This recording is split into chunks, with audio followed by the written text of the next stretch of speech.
Hi hello namaste, welcome back to my YouTube channel. ಇವತ್ತಿನ special recipe ಏನಂತ ಹೇಳಿದ್ರೆ, ಸಂಜೆಯ ಒಂದು ಈವ್ನಿಂಗ್ ಸ್ನ್ಯಾಕ್ಸ್ ಮೊಟ್ಟೆ ಬೋಂಡನ ಯಾವ ರೀತಿ ಮಾಡ್ಕೊಳ್ಳೋದು ಅಂತೇಳಿ ನೋಡೋಣ. ತುಂಬ ರುಚಿಯಾಗಿರುತ್ತೆ, ತುಂಬಾ ಕ್ರಿಸ್ಪಿಯಾಗಿ ಕೂಡ ಇರುತ್ತೆ. ಸೊ ನೋಡಿ, ತುಂಬ ಟೇಸ್ಟಾಗಿರುತ್ತೆ. ಮಕ್ಕಳು ಬರೋ ಟೈಮಲ್ಲಂತೂ ಸಂಜೆ ಈವ್ನಿಂಗ್ ಸ್ನ್ಯಾಕ್ಸ್ ಇದನ್ನು ಮಾಡಿಕೊಡಿ, ತುಂಬ ಇಷ್ಟಪಟ್ಟು ತಿಂತಾರೆ. ಹಾಗಿದ್ರೆ ಯಾರೆಲ್ಲ ಈ ವಿಡಿಯೋಸ್ ನೋಡ್ತಾ ಇದ್ದೀರಾ, ಇವಾಗ ಹೋಗಿ ಸಬ್ಸ್ಕ್ರೈಬ್ ಮಾಡ್ಕೊಳ್ಳಿ ಫ್ರೆಂಡ್ಸ್, ಲೈಕ್ ಮಾಡಿ, ಶೇರ್ ಮಾಡಿ, ಈಗ ನನ್ನ ಚಾನಲ್ಗೆ ಸಪೋರ್ಟ್ ಮಾಡಿ ಅಂತ ಹೇಳ್ತಾ ಬನ್ನಿ ಸ್ಟಾರ್ಟ್ ಮಾಡೋಣ. ತಡ ಮಾಡೋದು ಬೇಡ. Welcome back to my YouTube channel. ಮೊದಲಿಗೆ ನಾನಿಲ್ಲಿ ಒಂದು 5 ಮೊಟ್ಟೆನ ಬೇಯಲಿಕ್ಕೆ ಹಾಕಿದ್ದೀನಿ. ಚೆನ್ನಾಗಿ ಇದನ್ನು ಬೇಯಿಸ್ಕೊಂಡು ಫಸ್ಟಿಗೆ ಎತ್ತಿಡ್ಕೋಬೇಕಾಗುತ್ತೆ. ಬೇಯಿಸ್ಕೊಂಡ ನಂತರ ಸಿಪ್ಪೆ ಸುಲಿದು ಇಟ್ಕೋಬೇಕು. ಈಗ ಸಿಪ್ಪೆನೆಲ್ಲ ಸುಲಿದು ಇಟ್ಟಿದ್ದೀನಿ. ಇದನ್ನ ಇವಾಗ ತುರ್ಕೋಬೇಕಾಗುತ್ತೆ, ಇಲ್ಲಾಂದರೆ ಚಿಕ್ಕದಾಗಿ ಕೂಡ ಹೆಚ್ಕೋಬೋದು. ಇವಾಗ ಮೊಟ್ಟೆನೆಲ್ಲ ಈ ರೀತಿಯಾಗಿ ತುರಿದ್ಬಿಟ್ಟು ಇಟ್ಟಿರೋ ಅಂಥದ್ದು. ಇದಕ್ಕೆ ಏನೇನು ಹಾಕಬೇಕು ಅಂತೇಳಿ ಇವಾಗ ನೋಡೋಣ. ಒಂದು ಈರುಳ್ಳಿನ ಚಿಕ್ಕದಾಗಿ ಕಟ್ ಮಾಡಿ ಹಾಕಿದ್ದೀನಿ. ನಂತರ 2 ಹಸಿರು ಮೆಣಸಿನ್ಕಾಯಿನ ಹಾಕಿ, ಒಂದು 1/4 ಟೇಬಲ್ ಸ್ಪೂನ್ ಆಗೋವಷ್ಟು ಅಚ್ಚ ಪುಡಿ ಸೇರಿಸಿ. ಆಲ್ರೆಡಿ ಹಸಿರು ಮೆಣಸಿನ್ಕಾಯಿನ ಹಾಕಿರ್ತೀರ, ಹಾಗಾಗಿ ಖಾರದ ಪುಡಿನ ನೋಡ್ಕೊಂಡು ಹಾಕ್ಕೊಳ್ಳಿ. ನಂತರ 1 ಸ್ಪೂನ್ ಆಗುವಷ್ಟು ಗರಂ ಮಸಾಲ ಪೌಡರ್ನ ಹಾಕಿ, ಆಮೇಲೆ 1 ಸ್ಪೂನ್ ಆಗುವಷ್ಟು ಮೈದಾನ ಹಾಕಿ, ನಂತರ ಒಂದು 1/2 ಟೇಬಲ್ ಸ್ಪೂನ್ ಆಗುವಷ್ಟು ರುಚಿಗೆ ತಕ್ಕಷ್ಟು ಉಪ್ಪನ್ನು ಹಾಕಿ, ಒಂದು 1/4 ಟೇಬಲ್ ಸ್ಪೂನ್ ಆಗುವಷ್ಟು ಜೀರಿಗೆನ ಹಾಕ್ಕೊಳ್ಳಿ. ಹಾಗೆಯೇ ಒಂದು ಸ್ವಲ್ಪ ಕೊತ್ತಂಬರಿ ಸೊಪ್ಪನ್ನು ಕೂಡ ಹಾಕಿಬಿಟ್ಟು ಇದನ್ನು ನೀಟಾಗಿ ಮಿಕ್ಸ್ ಮಾಡ್ಕೊಳ್ಳಿ.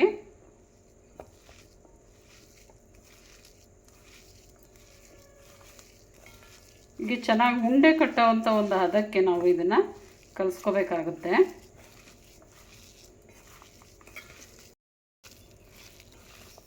ನೋಡಿ, ಇವಾಗ ಅಷ್ಟು ನೀಟಾಗಿ ಈ ರೀತಿಯಾಗಿ ಮಿಕ್ಸ್ ಮಾಡಿಕೊಂಡು ಇವಾಗ ಈ ರೀತಿಯಾಗಿ ಉಂಡುಗಳನ್ನಾಗಿ ಮಾಡಿ ಇಟ್ಕೊಳ್ಳಿ ಒಂದು ಪ್ಲೇಟಿಗೆ. ಈ ರೀತಿ ಮಾಡಿಬಿಟ್ಟು ಒಂದು ಪ್ಲೇಟಲ್ಲಿ ಇಡ್ತಾ ಬನ್ನಿ. ಭಾಳ ರುಚಿಯಾಗಿರುತ್ತೆ. ಸಂಜೆಯ ಒಂದು ಈವ್ನಿಂಗ್ ಸ್ನ್ಯಾಕ್ಸಿಗೆ ಒಂದೊಳ್ಳೆ ರೆಸಿಪಿ ಅಂತಲೇ ಹೇಳ್ಬೋದು. ಒಂಥರ ಡಿಫ್ರೆಂಟ್ ಟೇಸ್ಟೇ ಕೊಡುತ್ತೆ. ಈ ಮೊಟ್ಟೆಯ ಒಂದು ಬೋಂಡನ ನೀವು ಕಟ್ ಮಾಡಿಬಿಟ್ಟು ಹಾಗೇ ಕೂಡ ಮಾಡ್ತಾರೆ. ಒಂದು ಮೊಟ್ಟೆಯಲ್ಲಿ 2 ಭಾಗ ಮಾಡಿ ಅದನ್ನು ಕಡಲೆ ಹಿಟ್ಟಲ್ಲಿ ಕೂಡ ಅದ್ಬಿಟ್ಟು ಹಾಗೆಯೇ ಮೊಟ್ಟೆ ಬೋಂಡ ಥರ ಮಾಡಿ ಕೂಡ ಸರ್ವ್ ಮಾಡ್ತಾರೆ. ಈ ಥರ ನೀವು ಮಾಡಿ ನೋಡಿ, ತುಂಬಾ ಇಷ್ಟಪಡ್ತೀರಾ. ಹಾಗೆಯೇ ಮತ್ತೊಮ್ಮೆ ಮಾಡ್ಕೊಂಡು ಬೇಕಾದರೂ ತಿಂತೀರ, ಅಷ್ಟೊಂದು ರುಚಿಯಾಗಿ ಕೂಡ ಇರುತ್ತೆ. ಇದೇ ಥರನೇ ಇದೆಲ್ಲದನ್ನೂ ಕೂಡ ಈ ರೀತಿಯಾಗಿ ಉಂಡೆಗಳನ್ನಾಗಿ ಮಾಡಿ ಇಟ್ಕೊಳ್ಳಿ. ಭಾಳ ಚೆನ್ನಾಗಿರುತ್ತೆ, ಅಷ್ಟು ರುಚಿಯಾಗಿ ಒಂಥರ ಕ್ರಿಸ್ಪಿಯಾಗಿ ಬಂದಿರುತ್ತೆ. ನಾನೇನು ಇವಾಗ ಮಾಡ್ತಾ ಇದ್ದೀನಲ್ವ, ಅದೇ ಒಂದು ಪ್ರೊಸೀಜರಲ್ಲಿ ನೀವು ಕೂಡ ಟ್ರೈ ಮಾಡಿ ನೋಡಿ.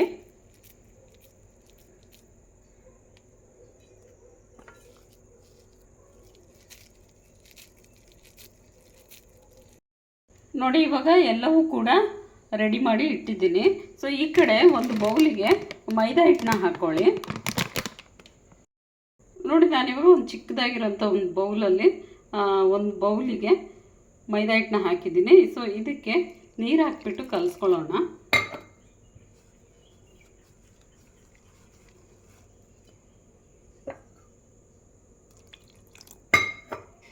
ಸ್ವಲ್ಪನೇ ನೀರು ಹಾಕ್ಬಿಟ್ಟು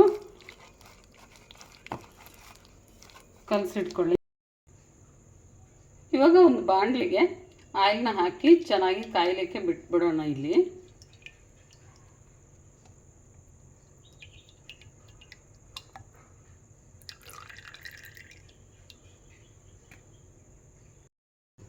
ಇವಾಗ ಈ ಉಂಡೆನೆಲ್ಲ ತಗೊಂಡ್ಬಿಟ್ಟು ಇವಾಗ ಇದರಲ್ಲಿ ಡಿಪ್ ಮಾಡಿ,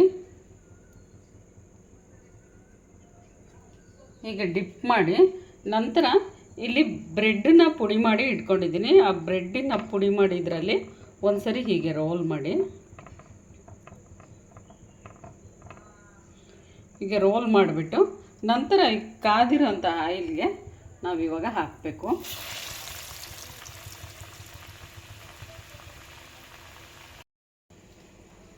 ಎಲ್ಲವನ್ನೂ ಕೂಡ ಅದೇ ಥರನೇ ಬೇಗ ಬೇಗ ಮಾಡಿಕೊಂಡು ಈ ರೀತಿಯಾಗಿ ಬ್ರೆಡ್ಡಲ್ಲಿ ಈ ರೀತಿಯಾಗಿ ರೋಲ್ ಮಾಡಿಬಿಟ್ಟು ನಂತರ ಆಯಿಲಲ್ಲಿ ಹಾಕಬೇಕು.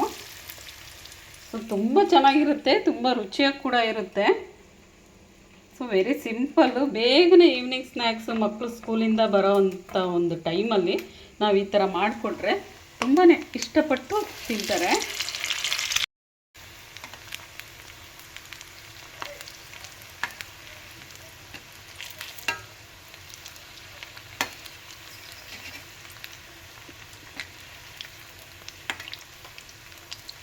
ಸೊ ಈ ಥರ ಹೊಂಬಣ್ಣ ಬರೋವರೆಗೂ ಫ್ರೈ ಮಾಡಬೇಕು.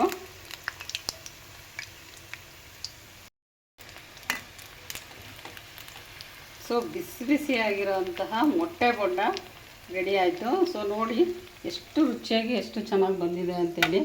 ತುಂಬ ಚೆನ್ನಾಗಿರುತ್ತೆ, ತಿಂಡಿ ಜೊತೆಗಂತೂ ಒಂದು ಒಳ್ಳೆ ಕಾಂಬಿನೇಷನ್ನು.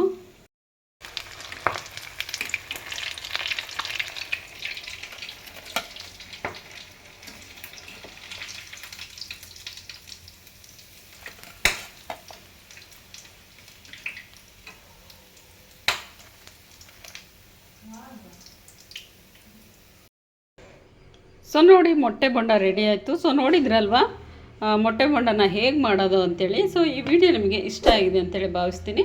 ನೆಕ್ಸ್ಟ್ ವ್ಲಾಗಲ್ಲಿ ಮತ್ತೆ ಸಿಗ್ತೀನಿ ಫ್ರೆಂಡ್ಸ್. ಹಾಗೆಯೇ ಮರಿಬೇಡಿ ಸಬ್ಸ್ಕ್ರೈಬ್ ಮಾಡೋದನ್ನು. ಈಗ ನನ್ನ ಚಾನಲ್ಗೆ ಸಪೋರ್ಟ್ ಮಾಡಿ ಅಂತ ಹೇಳ್ತಾ ಟೇಕ್ ಕೇರ್, ಎಲ್ರಿಗೂ ಬಾಯ್.